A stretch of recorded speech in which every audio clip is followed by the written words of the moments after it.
Fala galera, tudo bem? Ian aqui e este é o meu canal de esportes. Pessoal, eu vou começar esse vídeo fazendo uma pergunta direcionada aos torcedores corintianos. O que é que acontece com o Corinthians disputando jogos decisivos, mata-mata, na Arena Itaquera? Ontem, o Corinthians somou a 8ª eliminação jogando em casa, jogando no seu estádio, na Arena Corinthians, contra o Guarani, de novo contra o Guarani, sendo essa a 3ª eliminação do Corinthians jogando em casa na Libertadores. Em 2015 foi para o Guarani, nas oitavas de finais, e em 2016 para o Internacional. E isso é ruim. Você jogar em casa significa que você tem uma vantagem, na verdade algumas vantagens. A vantagem da torcida, a vantagem de você conhecer o campo, a vantagem de você não ter precisado se deslocar, não ter feito uma viagem para o Paraguai, por exemplo, como o Guarani fez vindo para o Brasil. Então jogar em casa te dá algumas vantagens. Vantagens essas que o Corinthians tem tido certa dificuldade de aproveitar. Como eu falei, são 8 eliminações. Eu coloquei até no Instagram uma pergunta: ajuda ou atrapalha jogar em casa para o Corinthians? E tem atrapalhado. Obviamente que isso começa a pesar na cabeça dos jogadores, cria uma ansiedade, cria um nervosismo por se classificar. E eu acho que um dos fatores para a não classificação do Corinthians ontem passa também pelo nervosismo. Não é que o Corinthians fez um jogo ruim, o jogo do Corinthians foi bom ontem. O Corinthians mostrou evoluções em relação ao ano passado, em relação já a esse ano. O time do Thiago Nunes, que ele entrou, foi um time bom, mostrou, foi aguerrido, mas foi aguerrido demais. Foram cartões amarelos e uma expulsão do Pedrinho, que para mim foi uma expulsão acertada. E esse lance mostra o nervosismo do Corinthians. Foi um lance na entrada da área, um lance que, a não ser que você seja o Ibrahimovic, você não vai fazer o gol dali, né? Quem pegou a referência. Então, um lance morto, um lance numa área de campo que não faz muito sentido. Se você está lá na grande área, perto da pequena área, e você tenta um lance daquele, é compreensível, é perto do goleiro, mas ali a bola não iria sair com muita força. Enfim, foi uma expulsão acertada, foi um lance temerário do Pedrinho, tá? E foi imprudente. Prejudicou o time do Corinthians? Prejudicou. No segundo tempo, o time sentiu a falta de um jogador. Mas ali, logo 3 minutos depois, o Corinthians faz 2-0 com o Bozelli. E naquele momento do jogo, parecia que o Corinthians ia finalmente conseguir a classificação, o que não aconteceu. O Corinthians, apesar de ter ficado com a bola, de ter tido o domínio da bola durante alguma parte do jogo, principalmente no primeiro tempo, apesar disso, o Corinthians não conseguiu fazer o resultado. A arbitragem ajudou? Ajudou. A arbitragem foi outro fator para o Corinthians não ter conseguido a classificação. Então, não é só o jogo do Corinthians que, como eu falei, foi bom, e na minha opinião foi o melhor jogo do Corinthians na temporada. O time entrou, parecia bem encaixado, parecia jogar bem, aquém do nervosismo, aquém do afobamento, parecia ter se encontrado ali, dominava as ações de jogo, não que tenha sido um domínio absurdo e que o Corinthians tenha amassado o Guarani durante todo o primeiro tempo. O Guarani também fez um bom jogo dentro das suas limitações, já que o elenco do Guarani não é lá essas coisas todas. A gente sabe disso. A diferença técnica do Corinthians para o Guarani ela é muito alta. A gente pôde perceber isso durante o jogo também. Mas o Corinthians sai eliminado. sai com mais uma eliminação na Arena Itaquera. Isso é um ponto a ser visto. O que acontece? É nervosismo? Enfim, o Corinthians, apesar de ter saído eliminado, mesmo tendo vencido o jogo, deu uma boa impressão nesse jogo. Deu sinais de melhoras e eu acredito que isso vai ser um trabalho gradativo do Thiago Nunes, que para mim é um muito bom técnico. Para mim ele está entre os 10 melhores treinadores do Brasil hoje. Na atualidade ele está ali entre os 10. Mas mesmo assim o Thiago Nunes errou na substituição. Eu sei que o Corinthians precisava do gol, eu sei que o Corinthians precisava fazer o gol, e isso tem sido um problema para o Corinthians desde o ano passado. Se você for pegar os números, apesar do Corinthians ter tido 59% de posse de bola e feito 23 finalizações, apenas 7 foram no gol. Isso é menos de um terço. Tá? Se você quiser ser um pouco mais otimista, um terço. 7, vamos arredondar isso aí para baixo, dizer que o Corinthians fez lá 21 finalizações, 7 no gol, é um terço, mas isso é pouco. Isso é pouco para um time que tem ambições. E o Corinthians tinha ambições. O Corinthians estava no planejamento do Corinthians chegar às oitavas de final da Libertadores esse ano. E o que não aconteceu. E isso é ruim para o Corinthians, não só no âmbito esportivo, mas também no âmbito financeiro.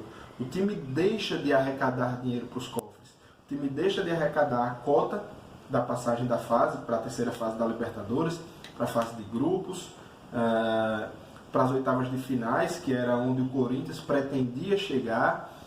Fora isso, perde bilheteria, perde a premiação, perde TV, enfim. O Corinthians, no balanço geral, sai derrotado, mesmo tendo sido vitorioso no jogo. E não é que foi só esse jogo, foram 2 jogos, são 180 minutos. E lá no Paraguai, enfrentando o Guarani, o Corinthians não teve um bom jogo. Então a eliminação também passa pelo jogo de ida.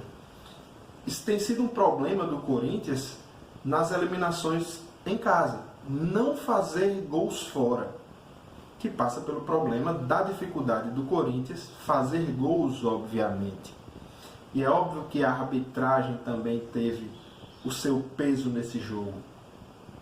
O Néstor Pitana marca uma falta inexistente, num erro que eu acho que ele não poderia se dar ao luxo de cometer, embora tenha sido um lance rápido, e muita gente ali na velocidade do jogo marcaria aquela falta, mas é árbitro de final de Copa do Mundo. É árbitro que já foi eleito o 8º melhor árbitro do mundo pela FIFA. Então é um erro que você não espera de um árbitro dessa maneira. E o Néstor Pitana, ele tem sido um árbitro que tem sido uma pedrinha no sapato dos times brasileiros. Tá longe de ser um Carlos Amarelha? Tá. Mas ele está trilhando bem esse caminho. Quem sabe um dia ele consiga, né? Eu espero que não. Mas, então, é um conjunto de coisas. O erro na substituição, colocar o Gustavo naquele momento do jogo não foi uma decisão acertada. Eu acho que, inclusive, o Corinthians já deveria ter voltado diferente no segundo tempo. Eu teria colocado, por exemplo, o Janderson para jogar. Isso iria recompor a linha do meio-campo do Corinthians. Seria melhor. O Corinthians insistiu em 2 atacantes, Bozelli e Wagner Love, que claramente são jogadores de pouca movimentação.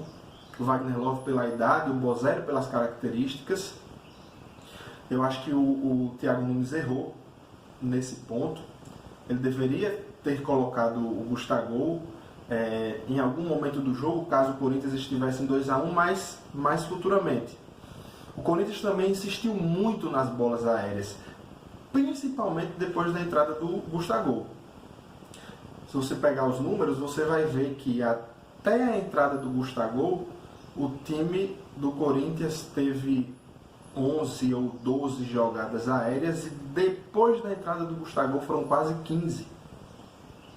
Então, assim, nos 30 minutos que o Gustavo esteve em campo, o Corinthians tentou muito mais jogadas aéreas do que no restante do jogo, nos outros 60 minutos. O Corinthians é superior tecnicamente ao Guarani, embora estivesse em inferioridade numérica. Essa superioridade não foi mostrada em campo. Muito pela não substituição e pela entrada do Gustavo, que para mim foi equivocada. Mas mesmo com tudo isso, mesmo com inferioridade numérica, o Corinthians consegue, depois da expulsão do Pedrinho, fazer 2-0, toma o gol numa falha do Cássio. Assim, um goleiro da grandeza do Cássio não pode se dar ao luxo de tomar um gol daquele. Foi forte, mas foi do lado dele. Ele é goleiro de seleção brasileira. Ele é um dos melhores goleiros no futebol brasileiro hoje. Um dos melhores goleiros brasileiros, não só no futebol brasileiro. O Cássio é um dos melhores goleiros brasileiros na atualidade. E ele não pode se dar ao luxo de levar um gol daquele.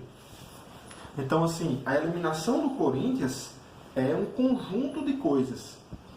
Caiu na pilha do Guarani, se afobou, foi nervoso, expulsão do Pedrinho, erro de arbitragem, dificuldade em transformar as oportunidades em gol. Aquela cabeçada do Wagner Love, ele coloca a bola no único lugar que ele não poderia ter colocado, que foi em cima do Sérvio. Então, assim, eu acho que o Corinthians esse ano terá um ano melhor que o ano passado, vai brigar por vaga na Libertadores, por G6, por G4 eu acho um pouco mais difícil. Nós temos alguns times melhores que o Corinthians aí no Campeonato Brasileiro. Eu posso citar, por exemplo, Flamengo, Palmeiras, Santos e Grêmio. Esses 4 times estão acima do Corinthians, mas eu acho que o Corinthians briga pelo Paulista. Eu acho que o Corinthians briga por avançar, ir mais longe na Copa do Brasil e briga por pelo menos G6 esse ano. Mas tudo isso depende da permanência ou não do Thiago Nunes. O Thiago Nunes, ele foi infeliz ontem nas substituições. A diretoria do Corinthians manteve o Thiago Nunes, o que para mim foi uma decisão totalmente acertada. A diretoria do Corinthians acertou. Por mais que houvesse alguns comentários, o Thiago Nunes fica ou sai se o Corinthians for eliminado? Para mim essa pergunta é totalmente sem cabimento. Mas o Thiago Nunes no sábado, agora, tem confronto contra o São Paulo. Como é que o time do Corinthians vai reagir no jogo contra o São Paulo? Como é que essa equipe vai entrar em campo? Tendo a obrigação de ganhar. Não que eu ache também que se o Corinthians perca esse jogo aí para o São Paulo, ele vai cair, o Thiago Nunes vai cair. Não, eu acho que ele deve ser mantido mesmo com a derrota para o São Paulo. O trabalho precisa de continuidade. Ele já vem dando a cara dele ao time do Corinthians. O Corinthians já vem mostrando sinais de evolução. E eu acredito que mesmo com a derrota para o São Paulo, caso ela aconteça, o Thiago Nunes ele deve ser mantido como treinador, caso o Corinthians tenha ambições no campeonato esse ano, Copa do Brasil e Campeonato Brasileiro. Até porque vai ser difícil encontrar alguém da categoria do Thiago Nunes livre no mercado. A não ser que traga algum estrangeiro. Mas, enfim, eu acho que a demissão do Thiago Nunes está fora de cogitação, certamente fora de cogitação. Ele não deve ser demitido. A diretoria do Corinthians não deve cometer este erro de demiti-lo em caso de derrota para o São Paulo no sábado. Vai ser um bom jogo, vai ser um jogo disputado e vamos ver no que vai dar. E vamos falar um pouquinho de Flamengo? O Flamengo está em outro patamar. O Jorge Jesus ontem, ele deu uma alfinetada no Fluminense, dizendo: esse jogo era muito mais importante para o nosso adversário do que para a gente, eles queriam ganhar uma taça, meio que dando a entender que o Fluminense não vai disputar nada esse ano, e eles queriam ganhar uma taça, mas para a gente também era importante classificar para a semifinal e chegar na final e ser campeão da Taça Guanabara. Enfim, ele falou ali que o Flamengo estava em pré-temporada, que os jogadores estão voltando de férias agora. Na minha opinião, o Flamengo está em outro patamar no Campeonato Carioca. No Rio de Janeiro, neste momento, o Flamengo não tem rival. Não há um time que possa fazer frente ao Flamengo. E a gente viu isso no primeiro tempo do jogo. Por mais que o Fluminense tenha conseguido fazer 3-2, por mais que o Fluminense tenha conseguido fazer 2 gols anulados, e bem anulados, o Flamengo mostrou superioridade total no primeiro tempo. Foram 2 gols antes dos 10 minutos e um ritmo avassalador contra o Fluminense, que parecia um lutador que estava nas cordas e não sabia mais o que fazer. Há uma distância muito grande entre o Flamengo e os outros times do Rio. E essa distância ela é tanto estrutural, no sentido financeiro, no sentido de ter um bom centro de treinamento, como no quesito técnico. O time do Flamengo é muito melhor do que qualquer outro time do Rio de Janeiro. O time do Flamengo é muito superior a qualquer outro time no Rio de Janeiro hoje. O Fluminense ontem consegue voltar para o jogo, consegue fazer 3-2, consegue dar um sufoco ao Flamengo, mas no momento em que o Flamengo claramente diminuiu o ritmo, e eu acho que pela questão física. Eu acho que a questão física do Flamengo, os jogadores voltando de férias agora, isso pesou. São 3 jogos seguidos com a equipe titular do Flamengo. E isso também me faz acreditar que não é isso que o Jorge Jesus está falando. Porque não é importante, porque... Bem, se não é importante, porque joga com 3 jogos seguidos com os titulares. O Flamengo tem um jogo no domingo contra o Atlético Paranaense pela Supertaça do Brasil. E é um título que o Jorge Jesus quer. Na verdade, ele quer todos os títulos, né? Se ele puder ganhar tudo, ele ganha tudo. Ganha interclasse, ganha campeonato de bairro, de condomínio. Enfim, ele tem essa sede de título. Mas não me parece que ele não dê tanta importância assim para a Taça Guanabara. O que talvez possa ser um indício de que, ganhando a Taça Guanabara e se garantindo nas semifinais do Campeonato Carioca, o Jorge Jesus vai abrir mão aí da Taça Rio. Eu acho que ele quer ganhar a Taça Guanabara para poder rodar o time na Taça Rio para ser campeão carioca. E na minha opinião, o Flamengo tem obrigação de ser campeão da Taça Rio, da Taça Guanabara, e tem a obrigação de ser campeão do Campeonato Carioca. Isso pela distância enorme que existe entre os times do Rio de Janeiro e o Flamengo. O Flamengo vai disputar tudo de novo esse ano, é o favorito no Campeonato Brasileiro, é o favorito na Libertadores, é o time a ser batido pela continuidade do trabalho do Jorge Jesus e pela qualidade técnica. O Flamengo perdeu o Pablo Mari, mas se reforçou com o Léo Pereira e Gustavo Henrique. O Flamengo traz o Michael, o Flamengo traz o Thiago Maia. O Flamengo traz peças importantes para reforçar ainda mais esse elenco que já era forte. Então, vamos ver o que é que vai ser do Flamengo essa temporada. Eu acho que o Flamengo é favorito em todas as competições que disputar. não ganhou tudo, tá? O torcedor do Flamengo acaba com esse oba-oba, futebol é jogado em campo. E o Flamengo precisa mostrar essa superioridade em campo. Mostrou ontem, no primeiro tempo contra o Fluminense. Vamos ver como é que o Jorge Jesus vai fazer essa administração do elenco. Ele costuma jogar com a mesma equipe todos os jogos. Isso tem um preço. Por mais que ele diga que, como ele disse ontem na entrevista coletiva, mas viagem, isso é só questão de planejamento, se planejada para fazer, isso é conversa, isso é balela. Não é bem assim. O Brasil é um país de dimensões continentais. E as viagens pesam, as viagens cansam, sim. Então, mesmo sendo favorito, mesmo sendo o time a ser batido, eu acho que o Flamengo esse ano encontra um pouco mais de dificuldades que o ano passado. Eu acho que os times vêm mais preparados para jogar contra o Flamengo. Aqueles que talvez não conseguirem disputar de igual para igual com o Flamengo vão se defender mais. E talvez o estilo do Jorge Jesus já seja mais conhecido pelos treinadores brasileiros.